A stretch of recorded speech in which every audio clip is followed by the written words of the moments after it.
আমরা যদি বিষ্ণু পুরাণ দেখি সেখানে কিন্তু বিষ্ণুকে আমরা বড়ভাবে দেখি, যদি শিব পুরাণ দেখি সেখানে কিন্তু শিবকে, যখন আমরা কালিকা পুরাণ দেখি তখন কিন্তু মা কালী হচ্ছে সর্বশক্তি। এই প্রকারভেদটা কেন? শক্তি ছাড়া কোনো কিছু উৎপত্তি হতে পারে না। যখন কোনো সৃষ্টি ছিল না, ঘন অন্ধকার তমসায় পরিবৃত্ত ছিল, তখন কিন্তু একমাত্র সত্তা ছিলেন দেবী কালিকা। কালী কিন্তু আদ্যাশক্তি, আদিশক্তি, আদ্যাশক্তি মা মহামায়া। মায়ের এই রূপটির দরকার কেন পড়লো, বা এই রূপের আসল রহস্য কি বা আসল কারণ কি? রক্ত বীজকে বধ করার জন্য দুর্গার তৃতীয় নয়ন থেকে আহ্বান করা হচ্ছে এই দেবী কালিকা। মায়ের পূজায় কিন্তু কালো অন্ধকারে অমাবস্যায়, এর কারণ কি? অমাবস্যাতে এই কারণেই পুজো করা হয়, দেবী যেহেতু গাত্রবর্ণ কালো বা অন্ধকারের দেবী, অন্ধকার আচ্ছন্ন, সেই জন্য অমাবস্যাতে পুজো করা হয়। পূর্ণিমাতে আবার কিছু কিছু সাধকের ব্যাখ্যা অনুযায়ী দেবী স্বচ্ছ সুন্দর কালো, আমি যে আগে বলছিলাম, সেই জন্য দেবীর পূর্ণিমাতেও পুজো করা হয়। বাংলায় মাকে খুব কাছের, মানে মা ঘরের মেয়ে হিসাবে পূজিত, এই কারণে। আমাদের আবেগের দেবী এবং আমাদের ভালোবাসার দেবী হচ্ছেন কালিকা।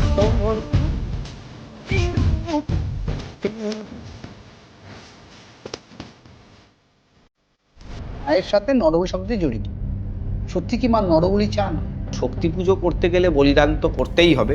যেমন মাঝরাতে বা মধ্যরাতে মায়ের পুজো হয়, নিশিরাতে মায়ের বলি হয়। এই সময়ের আরাধনার পেছনে কি আসলেই কোনো কারণ রয়েছে? রঘু ডাকাত বা ভবানী পাঠকের মতো অপরাধীরা তারা কিন্তু মায়ের আরাধনা করে তাদের অপরাধ জগতে পা রাখতেন, এর কারণ কি?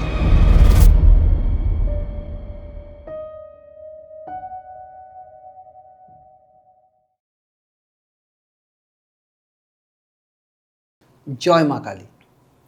বাংলা এবং বাঙালির আবেগ বা বিশ্বাসের অন্যতম নাম বা অন্যতম অনুভূতি মা কালী, যার অনেক রূপ, কিন্তু পূজিত হন শক্তিরূপে। আর আজকে শক্তি আবির্ভাব, শক্তি রূপ বা এই শক্তির পেছনে আসল কারণ কি, সেই নিয়ে আজকের পডকাস্টটি। আর আজকে মা কালী সম্পর্কে, যদিও মা কালী সম্পর্কে বর্ণনা করা সম্ভব নয়, তবুও আমরা আজকে চেষ্টা করব খানিকটা মায়ের সম্পর্কে জানার। আর যিনি জানাবেন তার নাম শ্রী রতিন ভট্টাচার্য। চলুন আজকে রতিনদার মুখ থেকে শুনে নিই মায়ের সম্পর্কে বা মায়ের মহিমার সম্পর্কে কিছু কথা। দাদা নমস্কার। নমস্কার, সকলকে শুভেচ্ছা, নমস্কার। একদম অনেকদিন ধরে এই পডকাস্টটির ইচ্ছা ছিল যে তোমাকে নিয়ে, তোমার আরাধ্যা দেবী মা কালী, তার বিষয়ে কিছু জানার।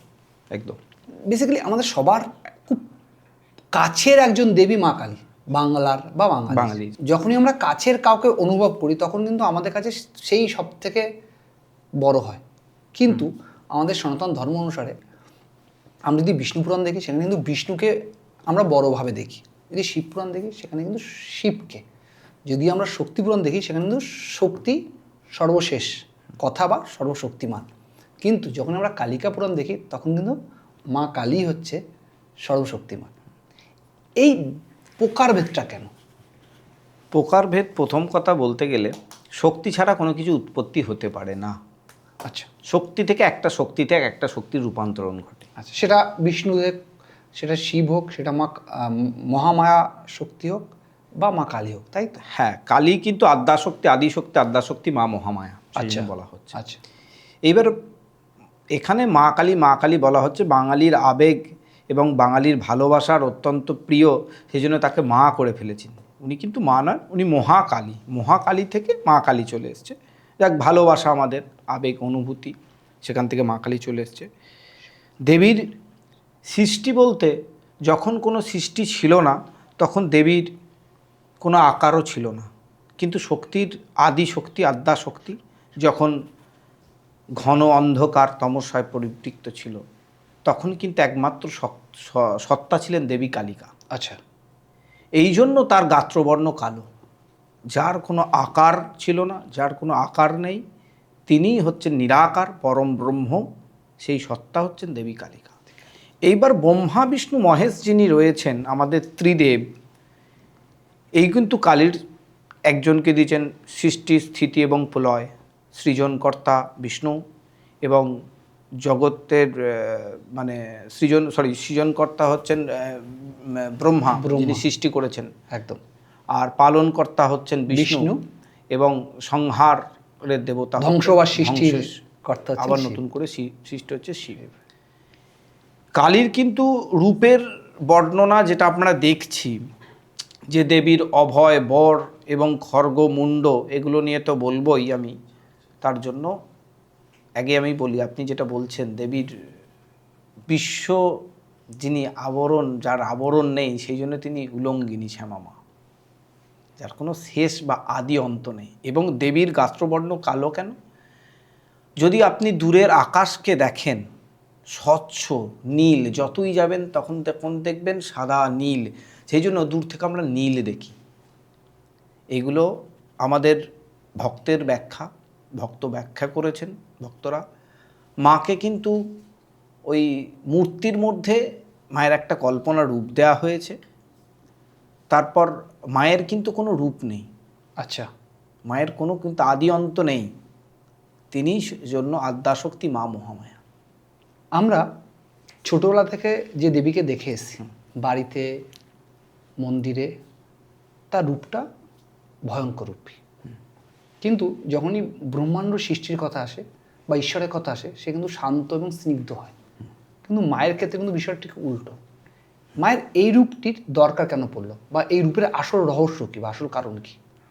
বিশ্বব্রহ্মাণ্ড পরিচালনার দায়িত্ব ত্রিদেবকে যখন মা দিয়েছেন, তখন কিন্তু এই আদ্যাশক্তিকে আহ্বান করা হলো এই কারণেই, যখন অসুরদের অত্যাচারিত অসুরদের রক্তবীজকে বধ করার জন্য দেবী কালিকার আহ্বান করা হলো।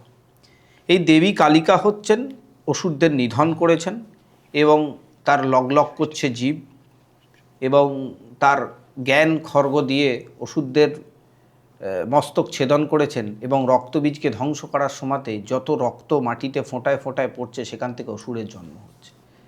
তখন কী হলো? তখন দুর্গা, যে দেবী দুর্গা যেটা বলছেন অসুরকে ধ্বংস করার সময়, সেই সময়তে দুর্গার তৃতীয় নয়ন থেকে আহ্বান করা হচ্ছে এই দেবী কালিকাকে।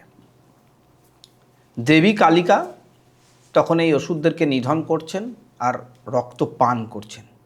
ওই জন্য পান করছেন বলে বলা হয়েছে ধ্যানে পিবন্ত রুধির মুক্তম, তিনি পান করছেন, রুধির পান করছেন, এবং তার লগলগ করছে জীব, এবং তার জ্ঞান খর্গ দিয়ে তিনি ওই অসুরদের মস্তক ছেদন করছেন। যত রক্তের ফোঁটা পড়েছিল, ফোঁটায় ফোঁটায় রক্তবীজের একটা অসুর ধ্বংস করলে সেখান থেকে আরও অসুরের জন্ম হচ্ছে। এই জন্য দেবী কালিকাকে আহ্বান করা হয়েছিল। এবং ওই যে মুন্ড 50 গঠিত মুন্ডমালা দেবীর গলায় দেখছেন, 50টা বর্ণমালার প্রতীক। আচ্ছা, ক থেকে চন্দ্রবিন্দু চাঁদ পর্যন্ত 50টা বর্ণমালার প্রতীক, 51 গঠিত মুন্ডমালা। এখানে দেবীর স্তোত্রে বলা রয়েছে এই 50 গঠিত মুন্ডমালা।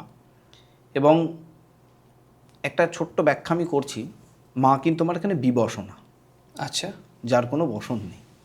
মা কিন্তু বিবসনা, যার কোনো আবরণ নেই, যার কোনো আকার নেই, নিরাকার, তিনি পরম ব্রহ্ম সত্তা, তাকে কিন্তু আমি বসন পড়াতে পারি না। বিশ্বকে আবরণ দিয়ে আমি কি ঢাকতে পারবো? তিনি মা কিন্তু আবরণ। আপনার কাছে আপনার মা বা আমার মা কিন্তু আমার কাছে সৃষ্টি। ঠিকই তাই। মা না থাকলে আমার সৃষ্টি হতো না, বা আপনার সৃষ্টি হতো না। মা গর্ভে ধারণ করেছেন বলেই কিন্তু আমাদের সৃষ্টি। যখন অন্ধকার ছিল জগৎ, তখন একমাত্র সত্তা ছিলেন দেবী কালিকা। অরূপা দেবী ছিলেন, যার রূপ আছে, তিনি জগৎধাত্রী, যিনি জগৎকে গর্ভে ধারণ করেছেন, আমাদেরকে রক্ষা করেছেন। শক্তির কিন্তু শেষ হয় না। শক্তি থেকে একটা শক্তিতে রূপান্তরণ করা হচ্ছে। আমি তো আগেই বললাম যে ব্রহ্মা বিষ্ণু সৃজনকর্তা বা পালনকর্তা এরকম পালন করছেন, প্রত্যেকজনা ত্রিদেব দায়িত্ব পালন করছেন আমাদের জন্য। তো যেটা বলছিলাম, 50 গঠিত মুন্ডমালা দেবীর গলায়, লগলগ করছে জীব দেবীর, সেই ওষুধদের রক্তপান করছে। আবার এখানেও বলা হচ্ছে, পুরাণ ব্যাখ্যা করে বলছেন যে ওষুধদের ধৃষ্টতার কথা শুনে দেবীর গাত্রবর্ণ কালো হয়ে গেছে। ওষুধদের যে খারাপ কথা বলেছিলেন দেবীকে, তার জন্য দেবীর গাত্রবর্ণ কালো হয়ে গেছে। আমরা দুদিক থেকে ব্যাখ্যা পেলাম। কিন্তু আমরা যদি কোনো সমস্যায় পড়ি, যদি ছোট বাচ্চা কোনো সমস্যায় পড়ে, বা কোনো দেখা যাচ্ছে সেই ছোট বাচ্চাকে কেউ মারধর করছে, বা তার সন্তানকে কোল থেকে ছিনিয়ে নিয়ে যাচ্ছেন, যদি আমাদের মা হন, তিনি দাঁড়িয়ে দেখতে পারবেন না। মায়ের তখন বসন থাকলো কি, গায়ে কাপড় থাকলো কি থাকলো না, তখন মা কিন্তু দেখবেন না। ওই জন্যই মা কিন্তু আমার বিবশনা, আচ্ছা। মায়ের কোনো বসন নেই। সন্তানকে রক্ষা করার জন্য তিনি উলঙ্গিনী হয়ে গেছেন, তার খেয়ালই নেই যে তিনি কখন উলঙ্গ হয়ে গেছেন। আর বিশ্বর সৃষ্টির যিনি মালিক, ব্রহ্ম, পরম ব্রহ্ম মা, তার তো আবরণ দিয়ে আমরা ঢাকতে পারবো না, সেই জন্যই তিনি বিবশনা। এটা গেল অভ্যন্তরীণ কারণ বা মাকে আমরা যে রূপে দেখতে পাচ্ছি তার কারণ। কিন্তু এর পৌরাণিক তো একটা কারণ রয়েছে, যেটা আপনি রক্তবীজের কথা বলছিলেন। রক্তবীজকে ধ্বংস করার জন্য মা এসেছিলেন এবং মাকে আটকানোর জন্য মহাদেব তার পায়ের নিচে ছিলেন। এর একটা আমরা পৌরাণিক কাহিনী পাই। এই কাহিনীটাকে যদি আপনি প্রথম থেকে একটু ডিসক্রাইব করেন পুরোপুরি। অসুররা দেবতার আহ্বান করতেন তাদের শক্তির জন্য, তারাও কিন্তু সেই শক্তির জন্য, শক্তির সঞ্চয় করার জন্য, যদি আমাদের আলো থাকে তো অন্ধকার তো অবশ্যই একদমই রয়েছে। ঠিক, আমি একদমই একদম সুন্দর ভাষায় যাতে মানুষ বুঝতে পারে সাধারণ ভাবে আমি মানুষকে বোঝানোর চেষ্টা করব, সুন্দরভাবে সহজ সরল ভাষায় বলবো, তাতে মানুষ বুঝতে সুবিধা হবে।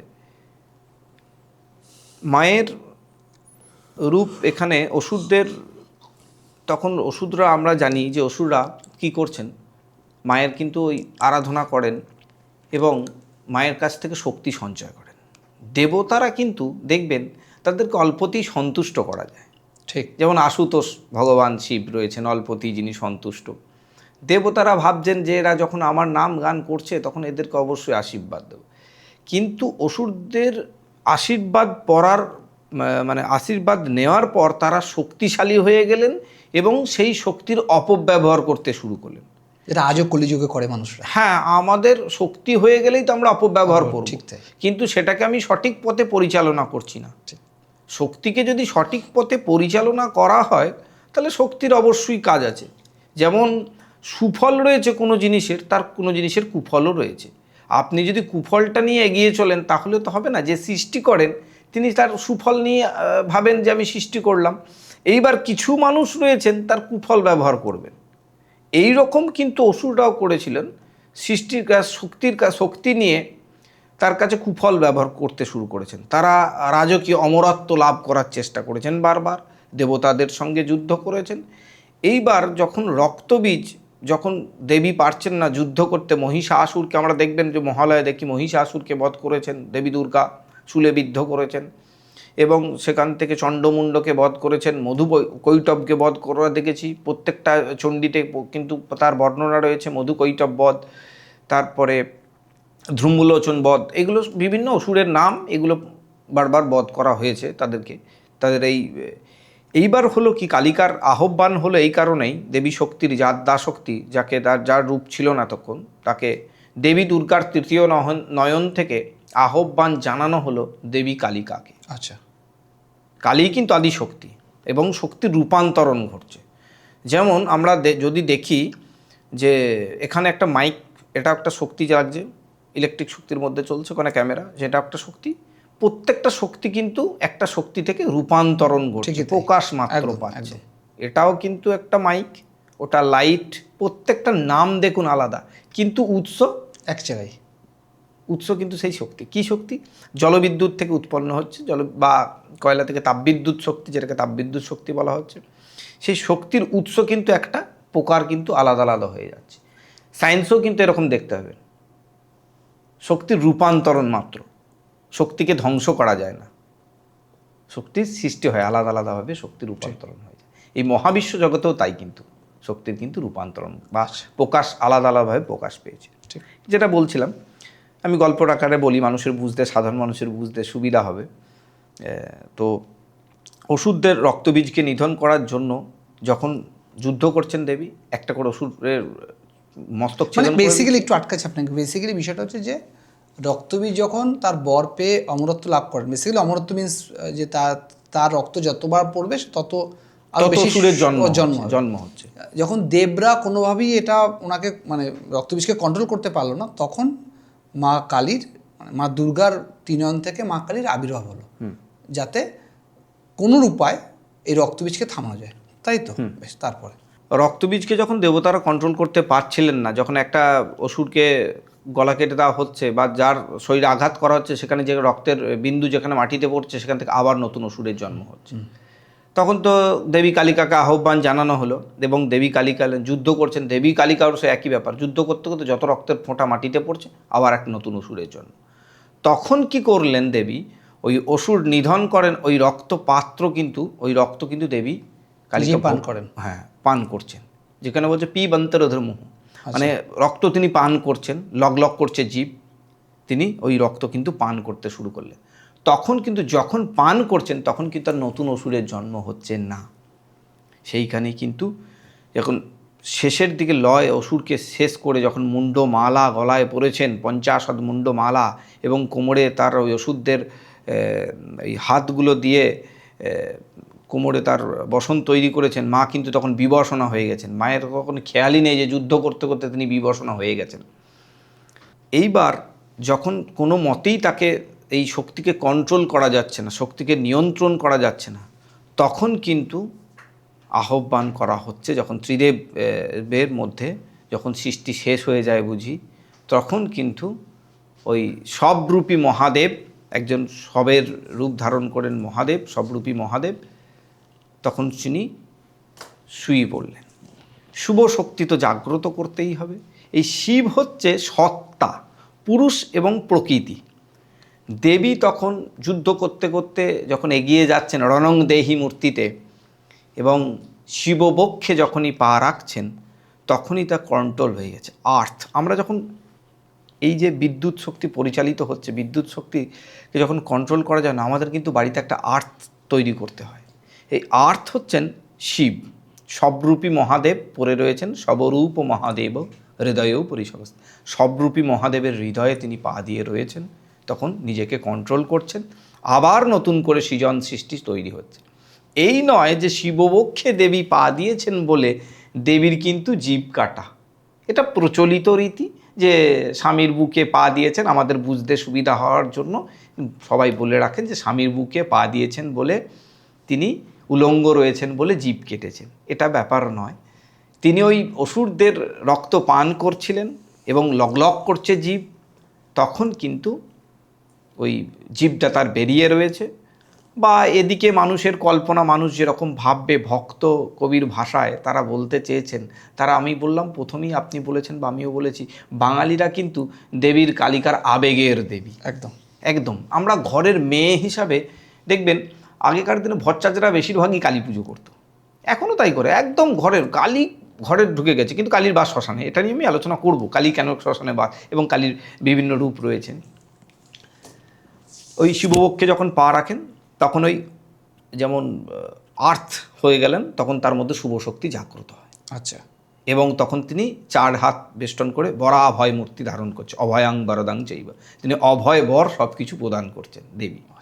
এইবার যে পদতলে যে শুয়ে রয়েছেন সবশিব, সবরূপী মহাদেব। আচ্ছা।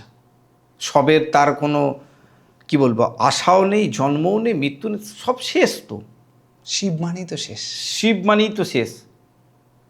সবরূপী মহাদেবে দাঁড়িয়ে রয়েছেন, একে অপরের পরিপূরক, কিন্তু পুরুষ এবং প্রকৃতি, ওইখান থেকে আবার সৃষ্টির উৎপত্তি। যেমন কিছুক্ষণ আগে একটা ইলেকট্রিকের আমি উদাহরণ দিলাম, যে আপনি হয়তো শুনেছেন ওই আর্থ করতে হয়, ওই আর্থ হচ্ছেন শিব, পুরুষ এবং প্রকৃতি। শক্তিকে কন্ট্রোল করা যাচ্ছিল না বলে। এই শেষ যে রূপটার কথা বললে, যেখানে মহাদেব পায়ের তলাতে আছে, পাদদেশে, মা একদিকে হাত এরকম করে আছেন এবং তার পরে হাতটি নিচু করে আছে, উল্টো দিকে এক হাতে খড়গ আর এক হাতে নরমুণ্ডু। আর যদি আমরা নিচ থেকে দেখি তবে একটা শেয়াল মায়ের দিকে মুখ করে তাকিয়ে আছে। এই রূপটার বা এই রূপ থেকে আমরা কী শিক্ষা পাই? একদিকে দেখছেন যে বাম হাতে খড়গ এবং মুণ্ড রয়েছে দক্ষিণাকালীর ক্ষেত্রে, যার দক্ষিণ পদ শিববক্ষে রয়েছেন, এবং বাম পদ দেবীর পিছন পদ, বাম পদ যেটা শিবর যে পায়ের মধ্যে রয়েছে, এটা আমরা দেখছি। তো যেখানে দেখছি আমরা একদিকে খড়গ এবং মুণ্ড, খড়গ বাম হাতে তার জ্ঞান খড়গ, যেটা বিনাশের দিক, এবং দক্ষিণ দিকে আমরা দেখছি দেবীর দক্ষিণ হস্ত আপনার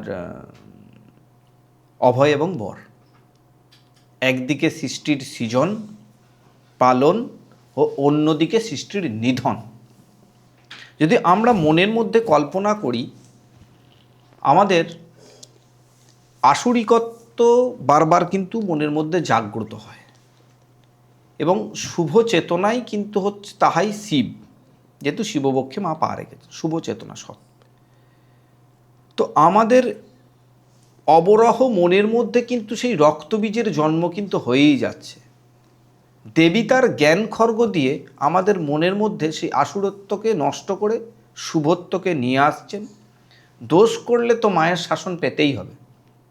আমরা ছোটবেলায় দোষ যাই করেছি, মা আমাদেরকে মারতেন, বকতেন, শাসন করতেন, মারধর করতেন। এদিকটাও আপনি যদি মহাকালীকে মা হিসেবে রূপে কল্পনা করছেন বাঙালিরা, কিন্তু এটাও কিন্তু তাই।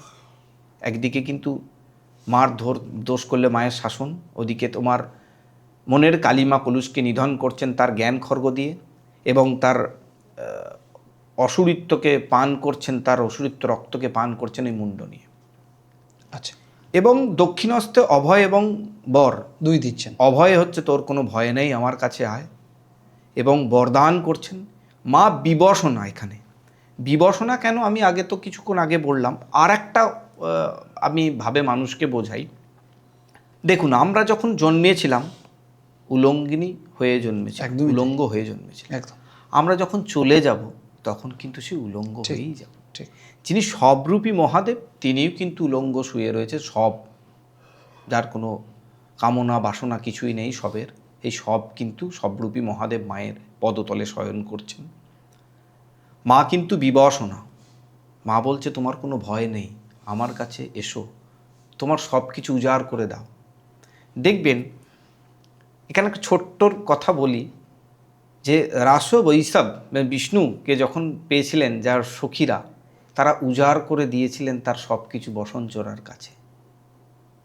এখানেতে দেখবেন যা মেয়েদের কাছে দেওয়ার নয়, ভগবানকে তা তিনি তুলে দিয়েছিলেন ভগবানের হাতে। তাই আমাদেরকেও সেরকম সব কিছু জন্ম মৃত্যুর নিয়ন্ত্রণ কালের হাতে ছেড়ে দিয়ে নিজেকে সব কিছু উজাড় করে মায়ের কাছে দিতেই হবে। দোষ করলে তো মায়ের শাসন পেতেই হবে, সেটা অশুভ। মা কিন্তু দোষের একদিকে যেমন মায়ের শুভ, একদিকে তেমনি মায়ের অশুভ। আমাদের অসুরিত্বকে নষ্ট করার জন্য জ্ঞান খর্গ তার হাতে রয়েছে। আর মুহুর্মুহু আমাদের মনের মধ্যে কামনা বাসনা থেকেই অসুরের কিন্তু জন্ম হচ্ছে, এবং অসুরকে নিধন করার জন্যই দেবীর হাতে জ্ঞান খর্গ। ওই জন্য দেবী অভয়ে বর দিয়ে বলছেন, তোমার কাছে, আমার কাছে এসো, সব কিছু সঁপে দাও, তবেই তুমি দেবীকে পাবে। এইটাই হচ্ছে ব্যাপার। এবং উলঙ্গই তাই হচ্ছে আমাদের কামনা বাসনা সব কিছুই চলে যাবে, কিছুই থাকবে না, সব। আমি একই বললাম। এই যে থিঙ্কিংটা যেটি হচ্ছে যে মা রূপে পুজো করা, বেসিক্যালি আমরা মাকে উগ্ররূপী দেখি।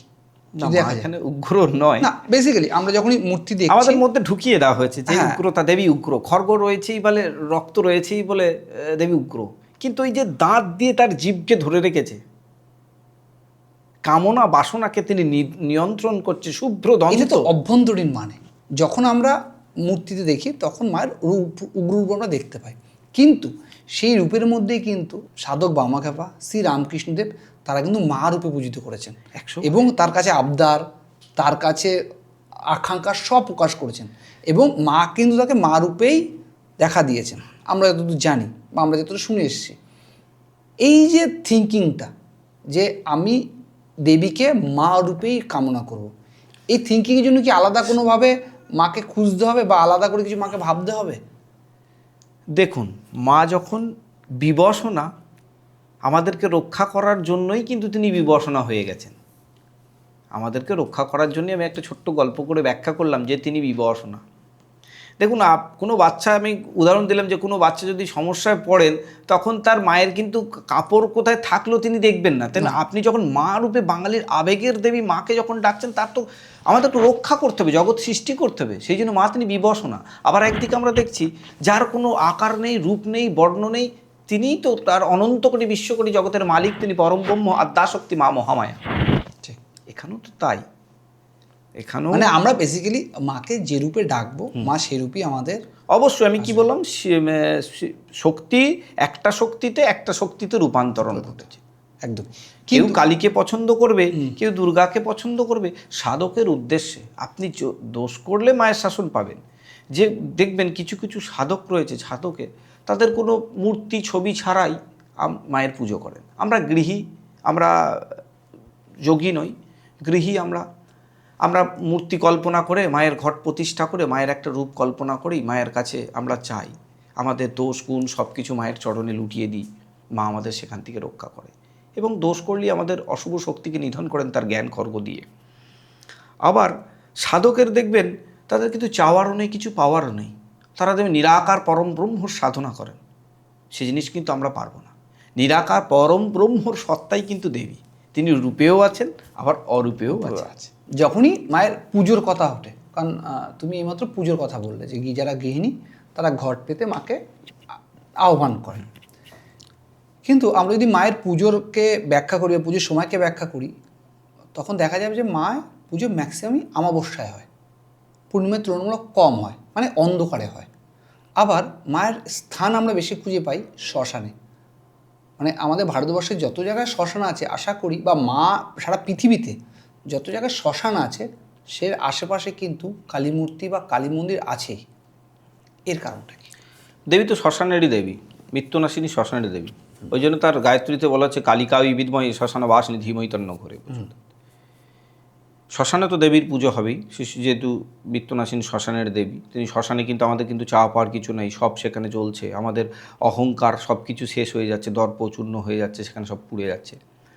এবং দেবীর যে আপনি বললেন যে অমাবস্যাতেই বেশি পুজো কেন হয়, এবং অমাবস্যায় নয়, দেবীর পুজো হয় শনিবার, মঙ্গলবার, চতুর্দশী, শুক্লা চতুর্দশী এবং কৃষ্ণা চতুর্দশী এবং পূর্ণিমা এবং অমাবস্যা। অমাবস্যাতে এই কারণেই পুজো করা হয়, দেবী যেহেতু গাত্রবর্ণ কালো বা অন্ধকারের দেবী, অন্ধকার আচ্ছন্ন, সেই জন্য অমাবস্যাতে পুজো করা হয়। পূর্ণিমাতে আবার কিছু কিছু সাধকের ব্যাখ্যা অনুযায়ী দেবী স্বচ্ছ সুন্দর কালো, আমি যে আগে বলছিলাম, সেই জন্য দেবীর পূর্ণিমাতেও পুজো করা হয়। এবং কোনো কিছু ফলের উদ্দেশ্যে মায়ের পুজো করা হয়, যে কোনো কিছু চাওয়া পাওয়া মানুষের তো থাকবে, আমরা গৃহী, আমাদের তো মায়ের কাছে চাইতে হবে। আয়ুর্দেহি যশোদেহি ভাগ্যং ভগবতী দেহিমে, সব কিছুই তো মায়ের কাছে চাইতে হবে। তিনি দেওয়ার জন্য দাঁড়িয়ে আছেন, অভয় এবং বর। সেজন্য মায়ের পুজো করা হয় অমাবস্যাতে। আচ্ছা, আমি যখন মাকে, আপনার যখন কোনো জিনিসের দরকার হয়, আপনি বলবেন যে মাকে এই টাইমেই ডাকবো, যেহেতু মা বলছেন আপনি, আপনার এক গ্লাস জলের প্রয়োজন, মা এক গ্লাস জল দিন তো, বাড়িতে মাকে বলেন তো। এটা যখন মা বলছেন তাকে সেইভাবেই আপনি ডাকুন। মুখে মা বলবেন কিন্তু অন্তরে থাকবে ভয় ভীতি, হয় না? সব কিছু উজাড় করে মায়ের কাছে যেতে হবে তো, তবেই তো তিনি আপনাকে তার সাধনায় পাবেন। আপনি শ্রী শ্রী ঠাকুর রামকৃষ্ণ পরমাংশদেব সব কিছু উজাড় করে দিয়েছেন, বামাকে পা সব কিছু উজাড় করে দিয়ে আমাদের জন্য ডেকেছেন। রামপ্রসাদ তো সব কিছু উজাড় করে দিয়ে মায়ের কাছে দিয়ে ডেকেছেন। কত সাধক সবাই তো কালী সাধনা করেন। কালী, একবার ছোট্ট গল্প মনে করে গেল, হিমালয় রাজ একবার প্রশ্ন করেছিলেন মায়ের কাছে যে দেবী, আমার মুক্তির জন্য আপনার এত তো রূপ বর্ণনা রয়েছেন, দেবীর শক্তির আলাদা আলাদা রূপান্তরণ ঘটেছে, কিন্তু এত রূপের মধ্যে কোন রূপ আপনি পুজো করলে তাড়াতাড়ি মুক্তি পাবো? তখন দেবী বলেছিলেন যে সব থেকে আমার সর্বোত্তম শ্রেষ্ঠ মূর্তি দেবী কালী মূর্তি। তুমি এই মূর্তিতেই আমাকে সাধনা করো, তবেই তুমি আমাকে মানে পাবে। এখানে কি বলা হচ্ছে, সৃষ্টি স্থিতি লয়, অভয় এবং বর। কোনো দেবদেবীর হাতে খুঁজলেও হয়তো পাওয়া যাবে না যে অভয় বর রয়েছেন। একমাত্র দেবী কালিকার হাতেই রয়েছেন অভয় এবং বর। তোমার কোনো ভয় নেই, তুমি আমার কাছে এসো, আমি তোমাকে বর প্রদান করছি, অভয় এবং বর। এবং বারবার করে আমি একই কথা বলছি, দোষ করলে মায়ের শাসন পেতে, সেই জন্য তার হাতে জ্ঞান খর্বে উন্মুণ্ড। অসুর নিধন করছেন আমাদের মনের মধ্যে। একটা অসুরের জন্ম হলে সঙ্গে সঙ্গে দেবী তার নিধন করছেন, তিনি বিবশনা।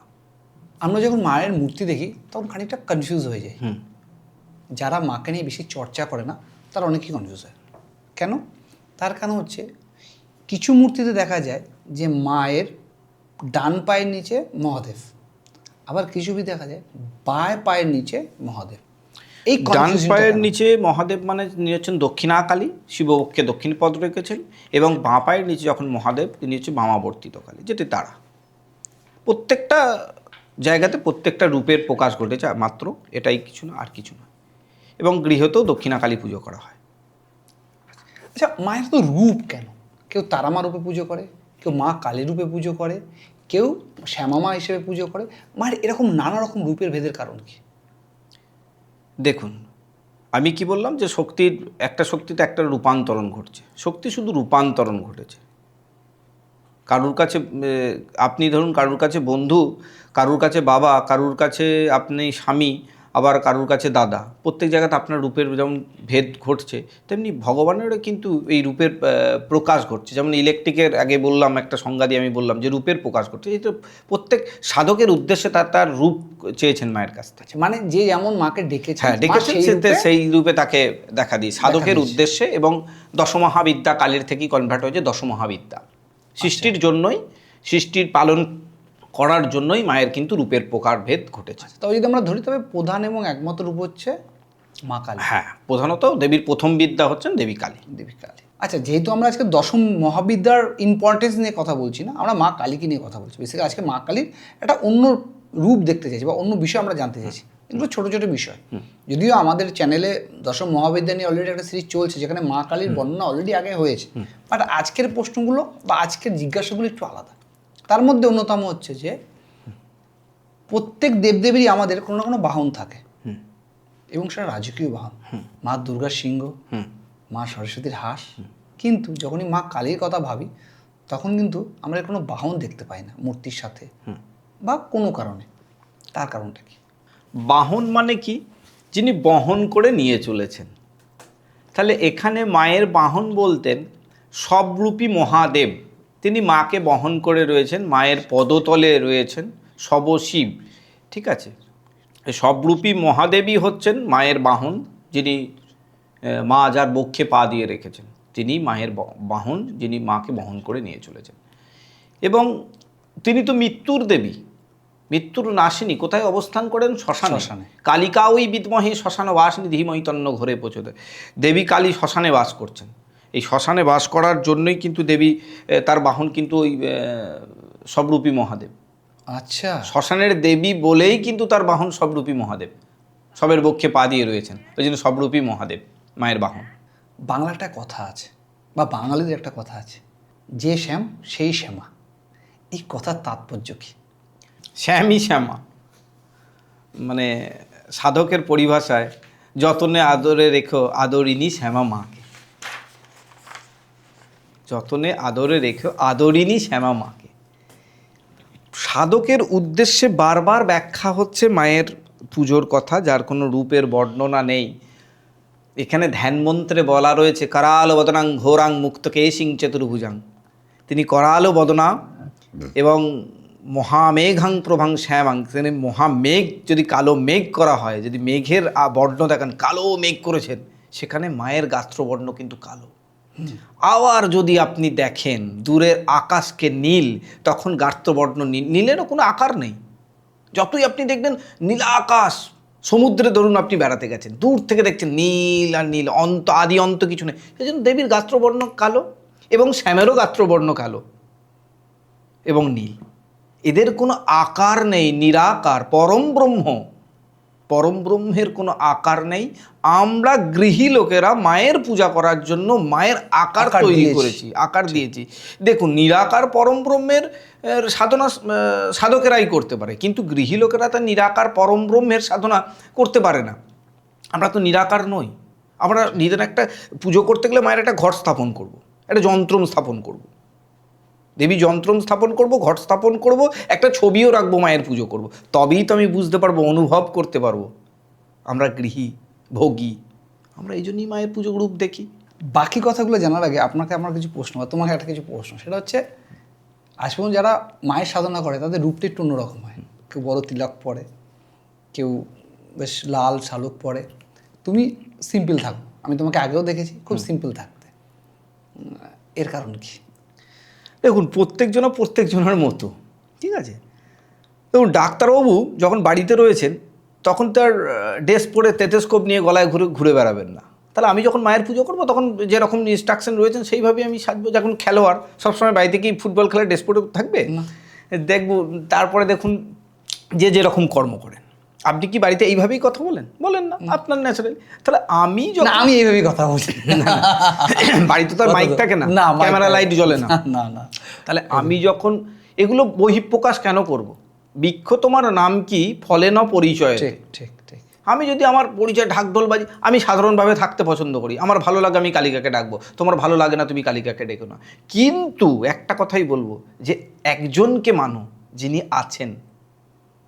নিরাকার ব্রহ্মকে তুমি সাধনা করতে পারো। আপনাকে যদি আমি নিরাকার ব্রহ্মের কথা বলি, আপনার মাথার উপর দিয়ে ঝড় চলে যাবে, আপনি কিছুই বুঝতে পারবেন না। আমি যে পডকাস্ট করছি, কারোর হয়তো ভালো লাগবে, কারোর হয়তো ভালো লাগবে না, কিন্তু নিরাকার ব্রহ্ম সম্পর্কে বোঝানোর কিছুই নেই, আমি কাউকে বোঝাতে পারবো না, একটা বিন্দুও দিতে হবে।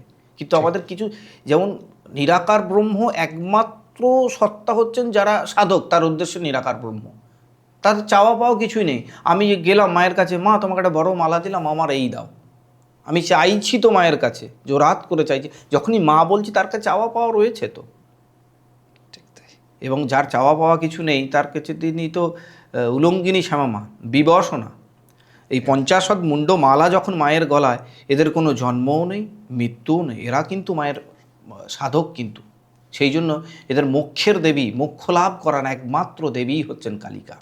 আমিও সেই জন্য দেবী কালিকার সাধনা করি বলে আমি সাধারণভাবেই থাকতে পছন্দ করি। আমি সাধারণ মানুষ, সাধারণভাবেই থাকতে পছন্দ করি।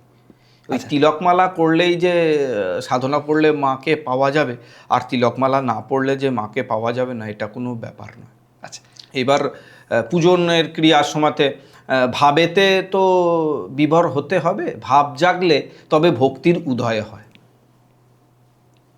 আরাধনা করলেই তবে তিনি আরাধিত দেবী হয়। পুরো ভারতবর্ষই তো মায়ের সাধনা করে, কিন্তু পূর্ব ভারতে তথাপি বাংলায় মাকে খুব কাছের, মানে মা ঘরের মেয়ে হিসাবে পূজিত হয়। রামকৃষ্ণদেব হোক, রামপ্রসাদ হোক, স্বামী বিবেকানন্দ হোক, সবাই বাংলার এই স্থানে মাকে সবার আগে রেখেছে। এই কারণটা কেন? প্রথম কথা হচ্ছে, যখনই মা বলছেন তখন তার শক্তির আবাহনও নেই, বিসর্জনও নেই, তাকে ঘরের মেয়ে করে ফেলেছেন। তখনকার দিনে তথাকথিত পণ্ডিতরা দেখবেন বেশি পুজো হয় ভট্টাচ বাড়িতে, কালী পুজো হয় বেশি, ভট্টাচরা মায়ের আরাধনা বেশি করেন। এবং আমাদের আবেগের দেবী এবং আমাদের ভালোবাসার দেবী হচ্ছেন কালিকা। শুতে বসতে উঠতে যা আপনি যখন একটু যে কোনো কথা বলছেন বিশ্বাস করানোর জন্য, মা কালী দেবী, মা কালী দেবী বলছি। ঠিক ঠিক ঠিক। তো মানে আমাদের আবেগের দেবী, অত্যন্ত কাছের, মা করে ফেলেছি। মহাকালী থেকে মহান উঠে গেছে, সেখানে মা কালী করে ফেলেছি। মহাকালী নেই, মহাবিদ্যার মহাকালী উঠে গেছে, সেখানে মা কালী করে ফেলেছি। এত ভালোবাসা মায়ের প্রতি, এবং নিজের ঘরের মেয়ে করে ফেলেছি। সেই জন্য বাংলাতে কালী পুজো বেশি প্রচলন রয়েছে, বিভিন্ন সতীপীঠ রয়েছে, বিভিন্ন কালী পুজো অর্চনা শক্তি ক্ষেত্র রয়েছে এখানে বাংলায়। এই জন্য আমি তো বলবো যে মায়ের গড়, পশ্চিমবাংলা মায়ের গড়, মানে বাঙালিদের আবেগের দেবী এবং মনের দেবী অন্তরেতে বসে রয়েছেন, একদম অন্তরের ভেতরে বসে রয়েছেন। আমাদের সনাতন ধর্মে বেসিক্যালি ভগবানকে নিরামিষ ভোগ দেওয়া হয়, কিন্তু যখনই আমরা মা কালীর পুজো দিই তখন কিন্তু ভোগ হিসাবে আমরা আর নিরামিষকে সামনে আনা যায় না। তখন মা পছন্দ করেন মদ, মাংস এবং আমিষ জাতীয় জিনিস, যেমন মাছ। এই প্রকারভেদটা কেন? দেখুন, বিষ্ণু পুজো করতে গেলে সেখানে যেরকম নিয়ম রয়েছে সেইভাবেই বিষ্ণু পুজো করতে হবে। তুলসী পাতা ছাড়া বিষ্ণুর পুজো হয় না, এবং কালী পুজো, শক্তি পুজো করতে গেলে বলি ছাড়া পুজো হয় না। এখানে বলা রয়েছে মুক্তকেশী বলিপ্রিয়ে, এখানে বলিদানের প্রথা রয়েছে, এবং পঞ্চম অকার দ্বারা মায়ের পুজো করা হয়। মদ্য, মাংস, মৎস্য, মুদ্রা, মৈথুন মায়ের কিন্তু পুজোতে লাগবেই। এবং কে কিভাবে পুজো করলো তার উদ্দেশ্যে, সাধকের উদ্দেশ্যে বলিদান রয়েছে। মদ্য মানে ওই বোতলের ওই যে দোকানে বিক্রি হয় সুরাসের, সে মদ্য কিন্তু নয়। সহস্রার থেকে বেরিয়ে আসে যে রস নির্গত হয়, আপনার ভেতরে যে মদ খেলে যেমন মদে আসক্ত হন, সেই রস কিন্তু, এর অনেক আভ্যন্তরীণ ব্যাপার রয়েছে। সেই রস কিন্তু নিঃসার হলে তবে আপনি বুঝতে পারেন যে একটা স্বাদ পাবেন সেই মদ্য। এবং আমাদের মানে মাথার মধ্যে দুটো মৎস্য খেলে যাচ্ছে, বা আমাদের যে ষটচক্র রয়েছে তার ভেতরেই কিন্তু জাগ্রত হয় মৎস্য খেলে। এই জন্য মাদ্য, মৎস্য, মুদ্রা, মৈথুন সবই কিন্তু বাহ্যিক, এগুলো দেখানো রয়েছে, এগুলো কিন্তু বাহ্যিক। এবং বাহ্যিকত্ব প্রকাশ না পেলে আভ্যন্তরীণে আপনি যেতে পারবেন না। তন্ত্রশাস্ত্রের ব্যাপার এগুলো। এগুলো সাধারণ মানুষ, আমি অতি সাধারণ করে বলছি, সাধারণ মানুষ যাতে বুঝতে পারেন। আমি যারা তন্ত্র সাধক রয়েছেন তাদের জন্য এই পডকাস্টটি নয়, পরিষ্কার কথা। তাদের জন্য আরও ডিপে যেতে হবে, যাতে সাধারণ মানুষ, আপনি বললেন যে সাধারণ মানুষ যাতে বুঝতে পারে, আমি সাধারণের জন্য অতি সাধারণ করে বলছি যারা জানতে চেয়েছেন। এই তন্ত্রশাস্ত্র সবটা যদি বলা হয় গুলিয়ে যাবে, তিনি তখন কোথায় যাবেন? আবেগের দেবী যখন বলছেন তাকে সেইভাবেই ডাকুন, পঞ্চমকার লাগবে। যেমন কালী পুজো করতে গেলে দেখবেন জবা ফুল দেওয়া হয় অন্য ফুলের জায়গাতে, যে দেবতা যে ফুলে সন্তুষ্ট হয়। জবা ফুলের কোনো বীজ হয় না, দেখবেন জবা ফুলের কোনো বীজ নেই। জবা ফুল তামসিক ফুল, তার কোনো রূপ রস কিছু নেই, রূপ আছে অল্প সামান্য, কিন্তু তার কোনো গন্ধ টন্ধ কিছু নেই, নিষ্কাম পুষ্প। সেই জন্য মা তেমনি বিবসনা, তার কাছে চাওয়া পাওয়ার কিছু নেই। আচ্ছা, যেহেতু আপনি এবং পঞ্চমকারের ব্যাপার আমি যেটা বললাম, পঞ্চমকার, তো পঞ্চমকার ধরুন শক্তির পুজো করবেন আর শক্তির জিনিস দেবেন না, তাতেও শক্তি পুজো করা যায় না। শক্তি পুজো করতে গেলে লাগে। এবং বলিদানের ব্যাপার তো রয়েছে, বলিদানের ব্যাপার নিয়ে বিভিন্ন পডকাস্ট রয়েছে, বিভিন্নজন বলেছেন এবং সবার পডকাস্ট কিন্তু ভালো লেগেছে আমার। বলিদান অবশ্যই প্রয়োজন। দেবী স্তোত্রতে বলা রয়েছে যে মুক্ত কেশী বলিপ্রিয়, সেখানে তো বলিদানের প্রথা রয়েছেই। এবার কে কী বলি দিচ্ছে তার সাধকের উদ্দেশ্যে পুজোর জন্য, সে সেইভাবে বলিদান অর্পণ করবেন মায়ের কাছে। যারা গৃহিণী, যারা মায়ের পুজো করে, তাদের ক্ষেত্রে কি বলিটা প্রযোজ্য? অবশ্যই শক্তি পুজো করতে গেলে বলি দিতেই হবে। আমাদের ধর্মে বা আমাদের পুজোতে যখনই মায়ের কথা আসে তখন কিন্তু নরবলি এই শব্দটি বেশ জড়িত, মায়ের সাথে নরবলি শব্দটি জড়িত। সত্যি কি মা নরবলি চান বা চাইতেন? সময় চলতে চলতে একটার কিন্তু একটা পরিবর্তন ঘটেছে। আগে নরবলি দিয়ে মায়ের পুজো করা হতো, আস্তে আস্তে আস্তে আস্তে মানুষের ভক্তের উদ্দেশ্যে ভগবানের পুজো, আগে ভক্ত বড় তারপর ভগবান, এই জন্য নরবলিদান উঠে গেছে। এবং শক্তি পুজো করতে গেলে বলিদান তো করতেই হবে। যেমন এখানে পশু বলিদানের কথা রয়েছে, পশু গায়ত্রী রয়েছে, পশুদাকে বলিদানের ব্যাপার রয়েছে, বলিদান তো করতেই হবে শক্তি পুজো করতে গেলে। যে খাবারগুলো থেকে আমাদের শক্তি আসে সেই সব তো বলিদান করতেই হবে। এবং সাধক যেভাবে পুজো করছেন, কীভাবে পুজো করছে, দিব্যভাবে বীরভাবে, এবং কীভাবে পুজো করছে সেইভাবে বলিদানের ব্যবস্থা রয়েছে। আমরা মায়ের রূপ নিয়ে অনেকক্ষণ আলোচনা করলাম। মায়ের রূপের সাথে যদি আমরা বর্তমান সামাজিক মানুষের সাথে তুলনা আনতে চাই বা সামাজিক কারণ খুঁজতে চাই, তবে একটা জিনিস পাবো আমরা, সেটা হচ্ছে যে মায়ের রূপ বেসিক্যালি রাগের বহিঃপ্রকাশ। আর আমরা সাধারণত আমাদের জীবনে রাগ মানে ডিপ্রেশন, রাগ মানে ধ্বংস, রাগ মানে সম্পর্ক খারাপ হচ্ছে, কিন্তু সেখানে দাঁড়িয়ে মা রেগে গিয়ে কিন্তু পৃথিবীকে বাঁচাচ্ছেন। আমরা এই রূপটা থেকে মায়ের কাছ থেকে কী শিখতে পারি? এর উত্তরেই আমি আগে বলেছিলাম যে দোষ করলে মায়ের শাসন পেতেই হবে। আপনি অন্যায় করবেন আর মা আপনাকে ছেড়ে দেবে তা তো হয় না। আমরা ছোটোবেলায় মায়ের কাছে মারও খেয়েছি। এবং সবসময় নিজেকে ভালো রাখার চেষ্টা করুন, মানুষকে ভালো রাখতে হবে। আপনি অন্যায় করলে, আপনার মনে অসুরত্ব জাগ্রত হলে দেবী তার জ্ঞান খর্গ দিয়েই কিন্তু বিনাশ করবে, সেটা আপনাকে ভাবতে হবে। বাঁ দিকে তার খর্গ এবং মুন্ড রয়েছে, এবার দেবী তার আপনার ভেতরের আসুরত্বকে নষ্ট করবেই। এবং একদিকে সৃষ্টির সৃজন আর একদিকে সৃষ্টির নিধন কিন্তু রয়েছে। এইখান থেকেই শিক্ষা নিতে হবে মায়ের মূর্তি থেকে, দেবী মূর্তি থেকে। এবার আমি অন্যায় করব আর দেবীর কাছে গিয়ে মা মা মা আমাকে এটা দাও ওটা দাও, তা তো হয় না। দোষ করলে অবশ্যই মায়ের শাসন পাবে সে। আমরা সাধারণত দিনের বেলা বা সন্ধ্যাবেলা দেবদেবীর পুজো দিই বা পুজো করি, কিন্তু যখনই মা কালীর আমরা পুজোর কথা ভাবি, তখন সারা পৃথিবী যখন ঘুমায়, সব নিস্তব্ধ হয়ে থাকে, তখন মাঝরাতে বা মধ্যরাতে মায়ের পুজো হয়, নিশিরাতে মায়ের বলি হয়। এই সময়ের আরাধনার পেছনে কি আসলেই কোনো কারণ রয়েছে? অবশ্যই রয়েছে। কিরকম? তন্ত্র সাধনায় নিশিরাতের পুজোর কথা বলা রয়েছে। আমি বলি মায়ের পুজো কীভাবে কীরকম হয়, তারপর আমি নিশিরাতের মধ্যে যাচ্ছি। প্রথম হচ্ছে সাধকের উদ্দেশ্যে পুজো, যেটা আমি বারবার রিপিট করে যাচ্ছি একই কথা। দিনের বেলাতেও দেখবেন অমাবস্যা কালী পুজো হচ্ছে, আমার বাড়িতেও কালী পুজো হয়, কিন্তু পূর্ণিমাতে দিনের বেলা। আচ্ছা, এটারও কারণ রয়েছে, কেন হয় তার ব্যাখ্যা রয়েছে অবশ্যই। এবং সন্ধ্যাবেলা কালী পুজো হয়, অন্ধকার অবস্থাতেও কালী পুজো হয়, এবং নিশীতেও পুজো হয়, এবং মহানিশীতেও কালী পুজো হয়।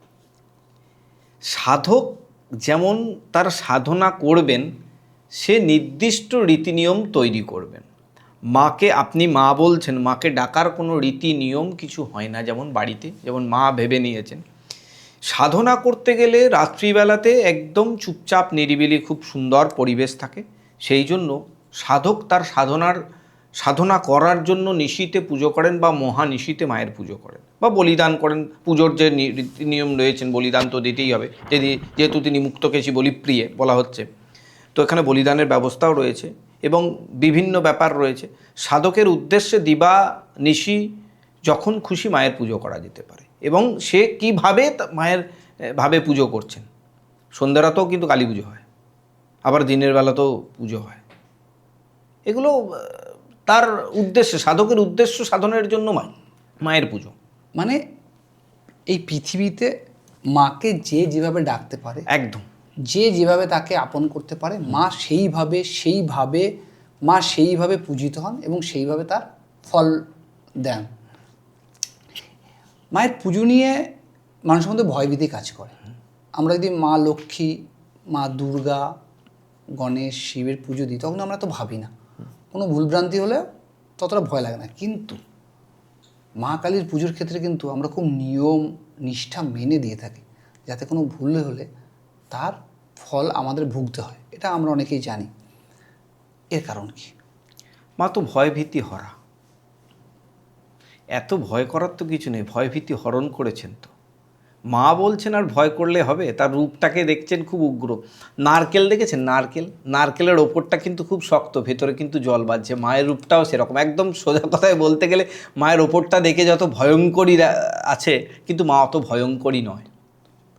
তিনি কিন্তু খুব শান্ত, স্নিগ্ধ এবং শীতল।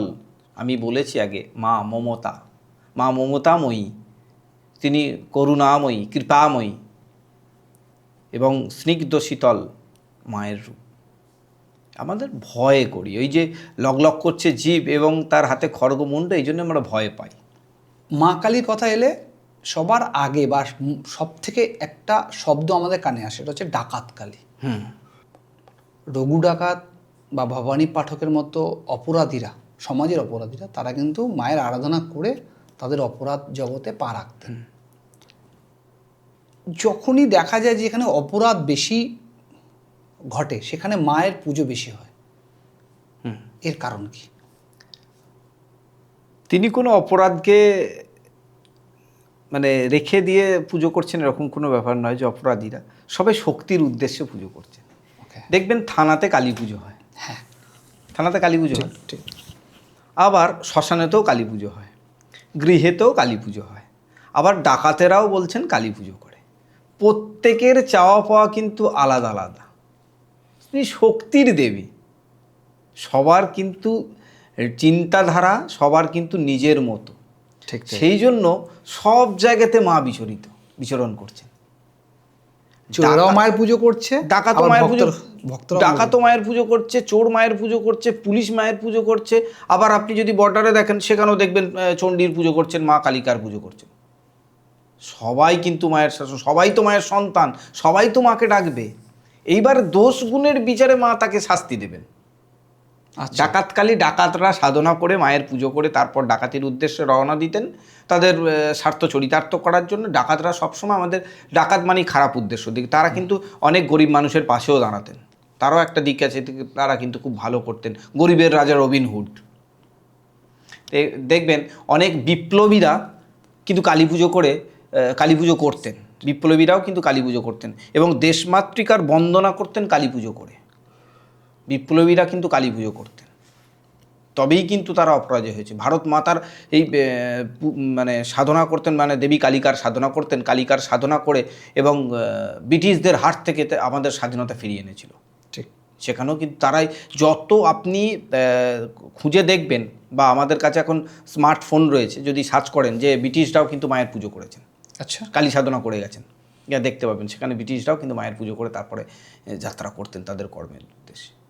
তেমনি এটা প্রথমেই বললাম যে বাঙালির আবেগের দেবী, এবং যার কোনো আকার অন্ত, বিশ্ব ব্রহ্মাণ্ড অনন্ত করে সাধকও মায়ের পুজো করছে, গৃহীও মায়ের পুজো করছে। সবার কিন্তু পুজোর প্রকার ভেদ কিন্তু আলাদা আলাদা রকম, ডাকার মাত্রা কিন্তু আলাদা আলাদা রকম। আজকে এই পডকাস্টটিতে বেসিক্যালি আমরা মায়ের শক্তি নিয়ে আলোচনা করলাম না, কারণ দশম মহাবিদ্যার পার্টে যদি আমরা ধরা হয় সেই ক্ষেত্রে মায়ের শক্তি নিয়ে আলোচনা হয়েছে এবং এটা এই রিগার্ডিং পডকাস্ট আমাদের চ্যানেলে অলরেডি আছে। আজকে আমরা আলোচনা করলাম যে ছোটো ছোটো বিষয়গুলো মানুষের মধ্যে ধারণা রয়েছে, সেই ধারণাগুলো সমাজে আমরা যদি মাকে মায়ের মতো করেই ভাবি, মানে আমরা যদি ভয়ঙ্কর রূপটাকে না মেনে আমরা শুধু মায়ের রূপে দেখতে চাই, যে রূপে সাধক বামাখ্যাপা, যে রূপে শ্রী রামকৃষ্ণদেব, যে রূপে রামপ্রসাদজি, যারা যে রূপে মা মানে মা রূপে যেভাবে ডেকেছেন এবং তাদের ইচ্ছা মতো তারা মাকে সেইভাবে পুজো করেছে, একজন সাধারণ মানুষ যদি তার দুঃখ কষ্ট সব থেকে বাঁচার জন্য মাকে জড়িয়ে ধরেন বা মায়ের আশ্রিত হন, তবে মাকে কিভাবে ডাকতে হবে? কিভাবে ডাকতে হবে সেটা তো তিনি বুঝবেন, তার কী জন্য দরকার। আমি তো তাকে বলে বোঝাতে পারবো না, এটা হচ্ছে সব থেকে বড় ব্যাপার। দেখুন, মাকে যদি ডাকতে হয়, আপনি দেখুন, আপনি যে কোনো একজনকে পছন্দ করেন, কোনো দেবদেবী পছন্দ করেন, আমি কোনো সময় আপনাকে বলবো না যে দেবী কালিকাকে ডাক। সাধক মানে যে ভক্ত তার মায়ের উদ্দেশ্যে ডাকবেন, তিনি মাকে ভালোবাসবেন, তার উদ্দেশ্যে সে তার মতো করে ডাকবে। কেউ বিষ্ণুকেও সাধনা করতে পারে, কেউ কালী সাধনা করতে পারে, কেউ দুর্গার সাধনা করতে পারে, এবং বিভিন্নজন বিভিন্ন মানুষের প্রকারভেদে তার কাছে তার রূপের পরিবর্তন ঘটেছে এবং তাকে তার আরাধিত দেব বা দেবী রয়েছেন, অবশ্যই তিনি ডাকতে পারেন। কীভাবে ডাকবেন সেটা তার ব্যাপার, মানে মন দিয়ে ডাকলেই হবে। হ্যাঁ, আমি একটা গল্প বলেছি, একবার হিমালয় রাজ প্রশ্ন করেছিলেন যে মা তোমার শত শত রূপের মধ্যে কোন রূপে তাড়াতাড়ি মুক্তি দেয়। তিনি কালী মূর্তির কথা বলেছেন। এবং দেখুন, বাঙালির সবাই কিন্তু কালী পুজো করেছেন সবার মতো করে। ঠিক, ডাকাত, পুলিশ, চোর, গৃহীলোক সবাই মায়ের পুজো করে গেছেন এবং কালীর ভক্ত প্রচুর বেশি, কালী সাধকের প্রচুর বেশি কালী সাধক, এবং তিনি ধর্মমোক্ষের দেবী, সেই জন্যই তার সাধনার এত বেশি। ভক্ত যেভাবেই মাকে ডাকুক না কেন, যদি মা বলেন, ভক্ত যেভাবেই ডাকুন, মা তার মনোবাসনা মনোকামনা পূর্ণ করার জন্যই তিনি রয়েছেন। তার হাতে অভয় বর সবই রয়েছে। আমি আগেও বললাম যে কোনো দেবদেবীর হাতে অভয় বর কিছু নেই, একমাত্র মায়ের কাছেই অভয় বর রয়েছে। দোষ করলে মায়ের শাসন পাবে, সেটা আলাদা জিনিস, কিন্তু মন প্রাণ দিয়ে ডাকো, উজাড় করে রাখো মাকে। সব কিছু দিয়ে বিবাসনা মা উলঙ্গিনী শ্যামা মায়ের কাছে সব উজাড় করে দিতে হবে। অনেক রামপ্রসাদী গান রয়েছেন এবং শ্যামা সঙ্গীত রয়েছেন, অনেক কিছু সেগুলো। এবং মায়ের কথা বললে শেষ তো করাই যাবে না মায়ের। একদম তুমি বললে যে মাকে যে রূপে ডাকবো আমরা বা যেভাবে ডাকবো মা সেইভাবেই তার মনস্কামনা পূর্ণ করবে। সাধারণত যখনই মনস্কামনা পূর্ণ করার কথা আসে আর মা কালীর কথা আসে, তখন আমরা মায়ের কাছে মান্যত করি যে মা, আমার যদি চাকরিটা হয়ে যায় বা আমার যদি কাজটা হয়ে যায়, আমি তোমাকে এইটা দেবো, মানে কিছু একটা দেবো। এই মান্যতের বিষয়টা কি? মা সত্যি কি মান্যত চান? মা সত্যি কি মা কিছু চান তার ভক্তর কাছ থেকে? আপনি মুখে বলছেন মা, আর মাকে এটা দেবো, মাকে লোভ দেখাচ্ছেন। মা কি আপনার কাছে চায়? আপনি বলুন তো, আপনি আপনার মাকে দিয়ে দেখুন। মা চেয়েছিলেন যখন যে আমার ছেলে বড় হবে, বড় হয়ে ওই হবে সেই হবে, সেই দিনে আমার ছেলের কাছ থেকে আমি টাকা নেবো, এটা কি মা চেয়েছিলেন? তাই আপনি দেবেন। মায়ের কাছে চাওয়ার কি আছে? মা তো তিনি সবই জানেন, মা বলছেন তিনি তো সবই জানেন, তার কাছে চাইবো কি? মাকে লোভ দেখাচ্ছেন? ওই মান্যতের কালচারটা তো কেন? ভালোবাসা। আপনি যদি আপনার মাকে চাকরি করার পর যদি একটা ভালোবেসে কাপড় দিলেন বা সোনার হাড় গড়িয়ে দিলেন, সেটা আপনার ভালোবাসায় মাকে দিলেন। এখনকার মান্যত তো গিভ এন্ড টেক পলিসি। মা তুমি এটা দাও, তবে আমি এটা দেবো। মা আমার এই ফলটা পূর্ণ হলে আমি তবে এইটা দেবো। এগুলো দেখুন, মানুষের স্বার্থ চরিতার্থের জন্য ভগবানকে কাঠগড়ায় দাঁড় করিয়েছেন। তিনি কিছু চান না, তিনি কিছু চান না। তার চাওয়ার একটাই জিনিস আছে, তুমি সঠিক পথে সত্যভাবে সঠিক পথে চলো, আর কিছুই তার চাওয়ার কিছু নেই। কোনো ভগবানই চান না আপনার কাছ থেকে। আপনি দেওয়ার মালিককে, আপনি ভগবানকে কিছু দিতে পারেন? মালিকের থেকে বড় কথা আমি কি দিতে পারি মাকে? আপনি কিছু কি দিতে পারবেন? আপনার কি আছে? আপনাকে সৃষ্টি করেছে সে, ত্রিদেবকে সৃষ্টি করেছেন তিনি, তাহলে আপনি তাকে দেওয়ার কে? আপনার ওই একটা ফুলের মালার জন্য, একটা কাপড়ের জন্য মা আপনার কাছে বসে আছেন, এটা কিন্তু আমার খুব, যারা এই জিনিসটা করে আমার খুব রাগ হয়ে গেল এই জায়গাটায়। আমি তাকে দেবো কি? আমার ভালো লেগেছে। একটা ক্ষমতা কি আছে মাকে বেসিক্যালি? ধরুন বাগানে ফুল ফুটেছে, রামকৃষ্ণ বলেছিলেন একটা, যে বাগানে ফুল ফুটেছে, বাগানটা কিন্তু মালিকের, মালি চাষ করছে, ফুলটাকে আপনার বাগানের মালিককে গিয়ে দিলেন। মালিক খুশি হলে, এই মালিক খুশি হলো, কিন্তু এই মালিক কিন্তু এই বাগানের মালিক নন, মালিক তো সবই জানেন, তাকে দেওয়ার কি আছে? তিনি তো সবই জানেন, তিনি তো তোমার ভক্তের মনোবাঞ্ছা পূর্ণ করার জন্যই তিনি ভক্ত কল্পতরু হয়েছিলেন, যেমন রামকৃষ্ণ। কিন্তু এখানেও তাই, মা তো সবই জানেন, তার কাছে চাওয়ার কি আছে? আমি চাইবো কেন? কারণ মাকে দিতে পারি বা কি? আমি দিতে পারবো কি তাকে? আমি তো তার দ্বারা, তিনি যদি জগৎ এরকম করে পরিচালনা করছেন, আমি যে কথা বলছি তিনি কিন্তু বলাচ্ছেন আমার পাশে এসে, কোথাও আমি দেখতে পাচ্ছি না, তিনি বলাচ্ছেন আমাকে দিয়ে। তার উদ্দেশ্যেই সব কিছু, আমার ক্ষমতা কিছুই নেই, তার কৃপা না হলে জগতের একটি পাতাও নড়ে না, এতটা তার শক্তি। তো তাকে আমি কি দেবো? তাকে দেওয়ার কিছুই নেই। থ্যাংক ইউ দাদা। ভালোবাসা। একদম, শুধু ভক্তি আর ভালোবাসাই চাই, আর কিছু চায় না। Thank you. আজকের পডকাস্টটি খুব সুন্দর একটা পডকাস্ট হলো আশা করি, যেখানে আমরা সামাজিকভাবে তন্ত্রমত বাইরে গিয়ে আমরা মা কালীর আরাধনা কীভাবে করতে পারি, মা কালীকে কীভাবে আমরা তার আশীর্বাদ আমরা কী করে পেতে পারি। এত সুন্দর ডিসকাশনের জন্য ধন্যবাদ। আশা করি অন্য একদিন, অন্য কোনো সময় তোমার সাথে আরও এই নিয়ে আরও আলোচনা করা হবে, কারণ মায়ের তো কথা বলে শেষ করা যায় না, মায়ের বর্ণনা দিয়ে শেষ করা যায় না। সকলকে ধন্যবাদ, শুভেচ্ছা, এবং মায়ের পূজা অর্চনা আপনারা করুন, যদি সময় হয় তো মায়ের ধ্যানটা বর্ণনা করতে পারি। হ্যাঁ, শিওর।